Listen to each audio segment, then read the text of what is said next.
Kundalini awakening journey is highly individualized and unique for each person that goes through it, though there are general overarching themes that we see across the board. Now, this is one of the key themes in my work. Everyone's journey is unique. Compare yourself sparingly and don't let anyone dismiss you or your unique experiences because they may not be consistent with theirs. Okay. Now, I've mentioned ideas like this throughout the series, most clearly at the first few episodes, but it's so important that it deserves its own section. So that's what we're going to be talking about here today. Now, everyone has a different disposition, different karma, different personality, different social, cultural, life context. Everyone has a different past life history. Everyone has a different future mission, calling, and purpose. So naturally, everyone's Kundalini process will be unique. Of course, there are overarching general themes, such as, energetic phenomena in the body, emotional purification, shifts in perception of oneself and the world, feelings of unity and oneness with the divine. Now, these are overall themes that we all experience to some degree at different points along the way, right? Something we have in common. But outside of those overall themes, there are an infinite amount of unique experiences that each individual has. Now, for some, you may be listening, you may be thinking, yeah, duh, this is like super obvious. We're all different. We're all unique, of course. But there are a few people who, have issues with this idea. And so this is what, this is who this episode is for today. Okay. Now, there are an infinite amount of unique experiences for each individual because the one that orchestrates it all, the one that, governs all of it is Shakti. Okay. Now, Shakti is spiritual power, spiritual force. It's the infinite, primordial, creative intelligence of the universe, Shakti. Okay. So that's what animates everything in life. And we can see that most acutely within the Kundalini awakening journey. Okay.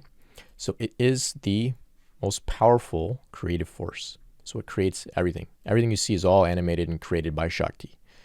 She is the one that inspired the engineers to create the technology we see. She's the one who animates nature, okay, moves the clouds across the sky. All of that is all Shakti, okay? And you can perceive of her as a feminine goddess, but if that's too personal and too, anthropomorphic, it is the feminine aspect of divinity, of the universe. And that's Shakti, okay? And so, of course, if she is going to give you a spiritual awakening process, it's going to be creative. It's going to be unique, right? Okay? That's why everyone is going to get very specific, individualized experiences. She's not cheap. She's not going to withhold or hold back. Everyone gets something unique. There's no duplicates, okay? However, like I said, there are some people who don't understand this. They think that the journey is black and white. They think that it's consistent for everybody based on whatever they experience within themselves, or based on, maybe they read a book or something that made it seem as if it has to look like these handful of things. And if it doesn't look like these things, well, then it's not the real thing. Okay. And people believe this. And then they use those ideas, that the journey is black and white, that it has to look a certain way. And they use it to compare and measure whether or not someone else is having a genuine awakening or not. And then, of course, somebody else who's having a genuine awakening may not be confident in what they're experiencing, and they may, either seek the guidance of somebody who has these ideas of it all being black and white, or somebody with those ideas approaches them and says, oh, your awakening's not the real deal according to the standards that I have in my head. And then that person feels, oh no, my awakening is not genuine, it's not real. And they start, second guessing themselves, feeling insecure, feeling invalidated, start gaslighting themselves, saying, oh, I'm going crazy, all that kind of stuff. That's why I'm making this episode today. I really want to squash those ideas, okay?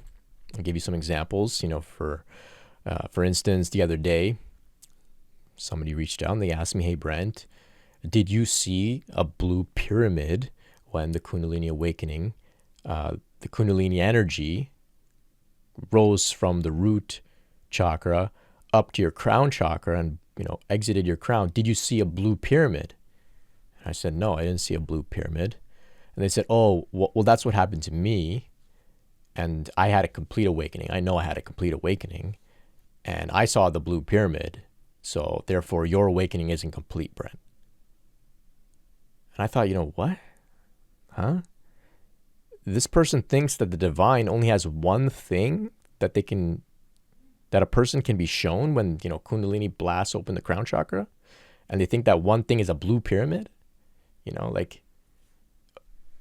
This is Shakti. This is the primordial creative intelligence of the universe.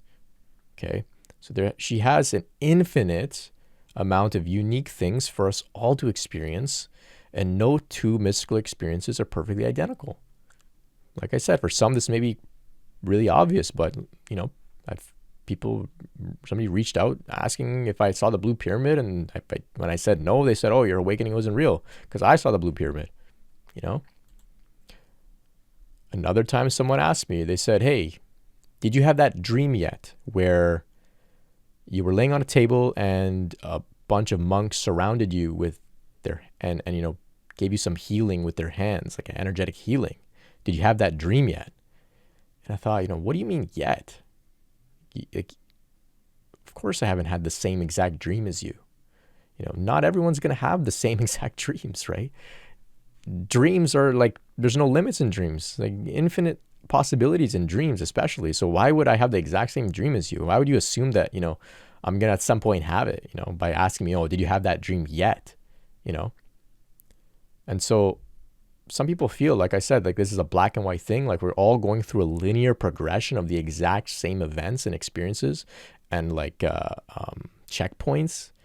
And if you don't align with what their ideas of what those checkpoints are, then they make you feel like you're not going through a genuine Kundalini awakening process. And like I said, this is Shakti, the most brilliant creator ever. Okay, so everyone's journey is unique. In the past, in a previous episode, I spoke about how Kundalini is just like puberty. And of course, we all know this, everyone's experience of puberty is unique. Okay, so some will grow hair on their legs and then their voice will deepen. Some's voice will deepen and then they'll grow hair on their legs. Some people don't grow hair on their legs at all. Some people don't have their voice deepen. Okay, so regardless of the order or the degree of these experiences, we all go through puberty, right? You don't look at a person and say, oh, you're 25, no hair on your legs. Well, I guess you didn't go through puberty because I got hair on my legs. That's what happened to me when I went through puberty. And so, I'm the standard of what puberty is. No, that'd be ridiculous, right? And so it's the same with Kundalini, right? No individual is a standard based on their experiences, okay? And we also don't want to get caught up in comparing our experiences with each other, right? Oh, you had this experience, I didn't, and therefore I'm ahead or behind, right? That's like comparing, like armpit hair, like tweens comparing armpit hair. Like it's that ridiculous to compare mystical experiences or energetic phenomena or the order in which those things happen. It's all unique, just like puberty, okay? And it's for this reason, to avoid these like unnecessary complications around comparison, that some choose to refrain from sharing too much detail about their experiences, okay? And like we see this in some traditions, you don't talk about your mystical experiences. There's many reasons, you don't want to be attached. You also don't want to, scare anybody or mislead anybody or get them to think, oh, this didn't happen to me. I'm not ahead, or I'm very far behind, or get jealous, or then to also start chasing those mystical experiences. So these are the reasons that we don't talk about it too much. But there is some benefit to sharing about them as well. And as long as we are aiming not to get involved in comparison, okay? So we set the intention to not compare in an adverse way when we learn about others' experience, and we set the intention for others not to also compare when we share about our own experiences as well. Okay, so on the Kundalini awakening journey, it's just like puberty is very unique. Some will go through like really intense emotional purging. Some won't. Some will have Kundalini rise from the root chakra up to the crown, blast the crown open in one sudden experience. Some will have a very gradual experience. Some will have what we would call a top-down awakening, the descent of grace They'll feel energy pour in from the crown in a very gentle way, in a very intense way. Some people have kriyas that are very, very dynamic, and they'll move all over the place. Some don't really experience kriyas. Some will have vocalizations, some don't. It's all unique and different for each individual. We all come with different experiences, different karma, different emotional issues, different trauma, different also skills and inclinations, right? So some who are more creative and expressive when it comes to words may have vocalization, right? Or they may not as well. It's unique. And some of this, well, most of it it's a mystery. I really, really am adamant about the fact that nobody actually is an expert on any of this. Nobody knows everything about this. I don't. I'm not the final word on it. I don't think anybody is. I don't think any tradition is. This is all very, very mysterious. And part of the mystery is that it's unique for everyone. Okay. So when we are sharing, we're sharing to enjoy and appreciate, the brilliant stories and unfoldings that, the spiritual journey expresses itself as through people when we share, and that cultivates a sense of devotion, cultivates a sense of awe and wonder. And we want to cultivate those feelings, but we don't want to become attached to thinking, oh, this person had this experience, I have to have that experience, or mine was different, or mine wasn't as intense. And we don't want to get too caught up in attachment. We just want to cultivate a sense of appreciation, okay? We also want to share and enjoy the sharings of others to feel validated, to know, oh yeah, okay, they had something similar to me. Maybe not exactly the same, but the themes are generally similar.